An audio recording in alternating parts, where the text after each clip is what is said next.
नमस्कार, मैं हूं जितेंद्र सिंह चौहान और आप देख रहे हैं सागवाड़ा लाइव न्यूज़।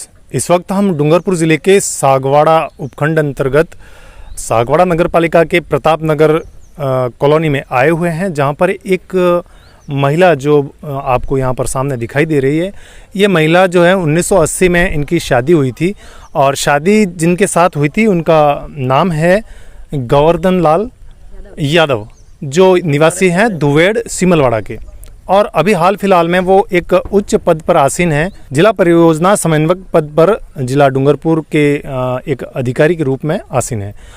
उन्होंने, ये जो महिला आपके सामने दिखाई दे रही है, शादी के मात्र 10-12 साल के बाद इन्होंने इस महिला को छोड़ दिया और छोड़ने के बाद उन्होंने बताया जा रहा है कि यहाँ पर जो एक राजकीय माध्यमिक विद्यालय सीनियर सेकेंडरी स्कूल सागवाड़ा पुनर्वास कॉलोनी की एक बालिका जो उनकी छात्रा स्टूडेंट रही हुई है, एक विद्यार्थी और शिक्षक के जो रिश्ते होते हैं उनको कलंकित करते हुए उस लड़की को जबरन भगा कर ले गए और उसके साथ शादी रचाने का एक ढोंग रचा।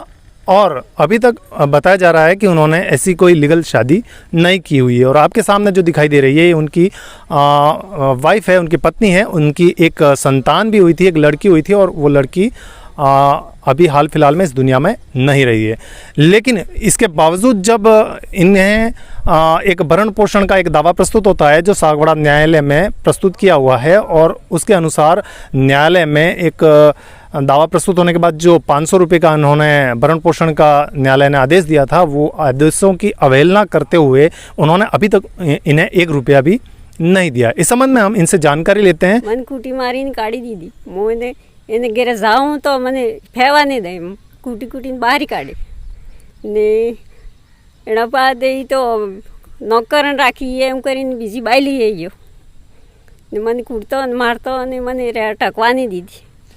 તમારી શાદી ક્યારે થઈ હતી? કેટલા ટાઈમ પહેલા થઈ હતી? 40 વર્ષ પહેલે। 40 વર્ષ પહેલા થઈ હતી। તો એના બાદ હું રહી થોડાક દાડા માર બચ્ચીએ થઈ। હા, 100 વર્ષ રહી જીવી, 100 મહિના। હા, 100 મહિના જીવી ને બસ डेथ थी गई। डेथ थी एने बाद कितना टाइम बाद कर्यो तमे? 10-12 વાર बाद 10-12 વાર बाद काढ़ी दीदी मैंने। हाँ, तो एने बाद तमे શું કર્યું? मैं बेही रही हूँ करो ने पैसा आलो आलो तो नहीं आली कोर्ट में पीसीए करी 9 वर हुदी 10 वर हुदी कोर्ट में केस कर्यो। हाँ, कोर्ट में केस कर्यो बाद तमन को पैसा आने आल्या? 500 रुपया कर्या था ते कवड़ा नहीं आल्या, एक भी नहीं आल्या ना। पछे एने बाद अणे नौकरी करे लगी? सरकारी नौकरी लगी ने? सरकारी नौकरी लगी तो मने याद नहीं ने खबर है, टाइम पुरानी बात है। तो सरकारी नौकरी अब बार की लागेली अणन को तो पतो हो तमने? हाँ, डूंगरपुर। अच्छा, अब बार तमे केने पाए रही रहो? अब बार मार माँ भाई माँ पाए हो ना मैं मानू अंशी माँ है कि तमारा? माजी तमे बताड़ो हूँ हरते हूँ तू के तमने? हाँ बोलो तमे।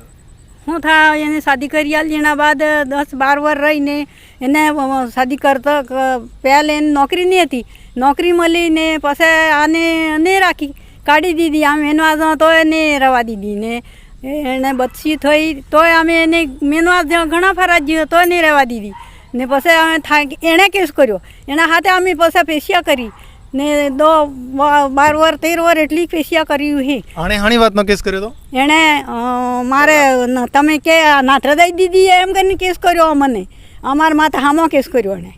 પછી આમાં તવા મારા આદમી શાંત થઈ ગયા, ભાઈને મા સાહેબને એસટીસી હતી, અમને ઘણો પરેશાન કર્યો। એમાં કોર્ટમાં આને લઈ જાય ને પછી કોર્ટમાં લઈ જાઉં એમ કરી ને લઈ જાય ને બહાર લઈ જાય ને લેમડામાં છોડી દીધી। તે આમનામ આવીને આવી ભૂળી તે રોવાતી હતી, તે કમરવાળો ભાઈ મળ્યો, તે અમારો ભાઈ કમરા રહે તો અહીં મીની પાસે એવી પરેશાન પાડી એણે માણસે।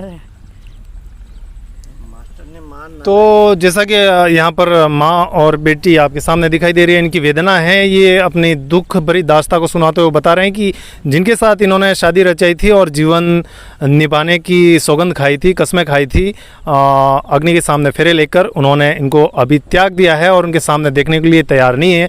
न्यायालय ने 500 रुपये भरण पोषण के लिए फैसला सुनाया है, लेकिन अभी तक इनको 1 रुपया दिया नहीं है। इसके बाद भी अगर ऐसी कोई बात होती है तो इनसे कोई कांटेक्ट होने का कोई अभी तक इन्होंने ऐसा कोई बताया नहीं। और साथ ही इनके ऊपर सामने से एक केस भी लगाया हुआ है, बता रहे हैं दबाव बनाया जा रहा है इनके ऊपर कि ये तलाक दे दें। लेकिन अभी हाल फिलहाल में देखा जाए तो आपके सामने इस तरह से अगर ये बात सामने आती है और एक बुज़ुर्ग महिला है, उनकी माँ इनको अभी अपने सहारे पर रखे हुए हैं, तो कहीं ना कहीं देखा जाए तो एक शिक्षक होने के नाते और एक उच्च पद पर आसीन होने के नाते, एक अधिकारी के पद पर वो आसीन है और जिम्मेदारी भरे पद पर आसीन है। और उन्होंने जिस तरह से पुनर्वास कॉलोनी की एक बालिका के साथ शादी रचाने का एक ढोंग रचा हुआ है और एक समाज के प्रतिष्ठित व्यक्ति बताए जा रहे हैं, तो कहीं ना कहीं देखा जाए तो बहुत ही बड़ी विडंबना यहाँ पर दिखाई देती हुई नज़र आ रही है। इस संबंध में उनकी भाभी भी यहाँ पर उपस्थित है। आपका शुभ नाम? सर, मेरा नाम भगवती यादव है और मैं इनकी ननद हूँ। मेरे शादी घटक गांव में हुई है, करीब 20-22 साल हो गए मेरी शादी हुई। उससे पहले के ये बैठे हुए हैं हमारे यहाँ पे, और उसके बाद उन्होंने केस भी लड़ा, 2002 तक तो केस लड़ा उन्होंने। फिर उसने कहा कि 500 रुपये दूंगा यूँ, मंथली दूंगा यूँ। फिर मंथली तो उसने थोड़े दिन तो दिया मंथली, उसके बाद में उसने जैसे जैसे समय बढ़ता गया वैसे वैसे उसने कभी 2 महीने, कभी 4 महीने, कभी फिर 12 महीने यूँ देता गया। फिर पैसे ऐसे ही उनके चलता रहा। अब वो पेशेंट भी बीमार भी चलते हैं अक्सर, और हम रहते हैं अलग, वो माँ के साथ में रहते हैं। फिर उनका भरण पोषण भी तो कुछ करना चाहिए। आज उच्च पद पर होने के बावजूद भी उस इंसान ने ऐसे कलंकित कर दिया है कि एक स्त्री नाम पर धब्बा लगा दिया है। अगर शादी ऐसा खिलौना था तो फिर शादी करनी नहीं चाहिए ऐसे इंसान से, क्योंकि उनको ये सोचना चाहिए कि मैं उच्च पद इनके बदौलत ही बना हुआ, इनकी शादी के बाद में उनको शादी हुई है, तो फिर ये सब क्यों किया उन्होंने।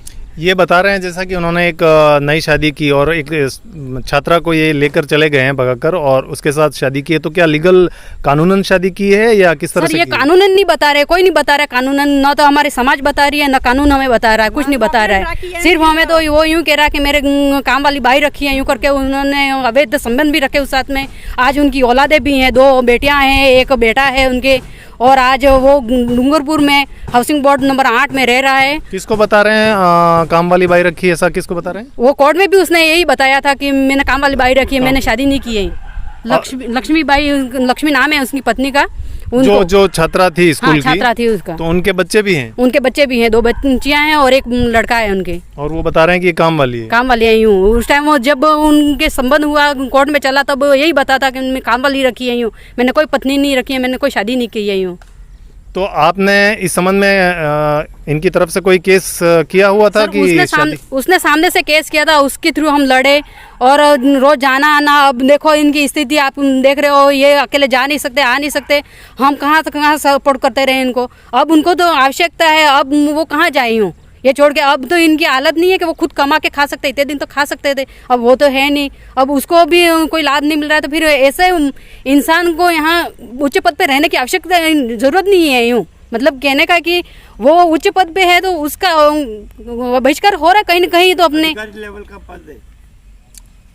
तो जैसा कि देखा जाए यहाँ पर इन्होंने बताया, इनकी भाभी है, सारी बातें इन्होंने क्लियर बताई है कि उन्होंने एक काम वाली बाई की तरह उसको बताया है और उनकी औलाद भी है। तो इसकी विभागीय जांच होनी चाहिए और साथ ही जिला कलेक्टर महोदय और प्रशासनिक अधिकारी जितने भी हैं, आज की तारीख में देखा जाए तो राजस्थान सरकार ने महिलाओं के लिए तरह तरह के कानून बनाए हुए हैं, लेकिन फिर भी यहाँ पर देखा जाए तो इस तरह के कोई कानून अमल में आते हुए नज़र नहीं आ रहे हैं। इस विषय में संज्ञान लेते हुए इस पूरे मामले को नियमानुसार कानूनी प्रक्रिया में लाकर इस एक महिला को, जो अभी आपके सामने दिखाई दे रही है, उनको न्याय दिलाए।